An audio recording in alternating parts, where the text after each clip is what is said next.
Айбашу 28. 10 из них он прожил в Петербурге, осваивая профессию кардиолога. После окончания отправился на родину в Сирию, но из-за военных действий был вынужден вернуться в Петербург.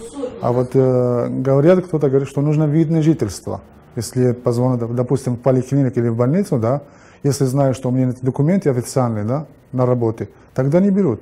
Аналогичная ситуация у Абдул-Рахмана. В Петербурге закончил университет кино и телевидения по 2 специальностям – режиссер и оператор. Несколько лет проработал на сирийском телевидении. И я уже начал строить свой карьер, и у меня хорошо получилось. Но после этого, то, что происходит в моей стране, я продолжать не мог из-за всего. То есть, в основном морально, на самом деле.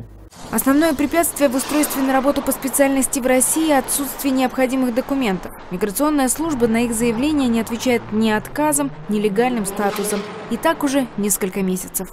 Я смог ехать в Германию, да, вот у меня там братья, друзья, но я думаю, что это не решение, потому что вот после столько лет учиться, да, потом уехать в какую-то чужую страну, заново учить культуру, учить язык.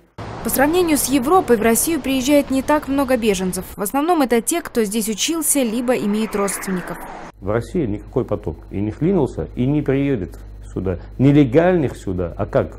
На воздухе летят, нету прямых границ. В Европу, понятно, едет они длинным таким потоком через несколько стран, потому что Турция открывала для них границу. Несколько десятков своих сирийцев Петербург встретил довольно холодно. Но даже спустя несколько месяцев они не потеряли надежду заниматься в России делом, которое знают и любят. Как-нибудь получится. По-любому. Я буду очень сильно стараться и пытаться. Ксения Аблис. Настоящее время. Санкт-Петербург.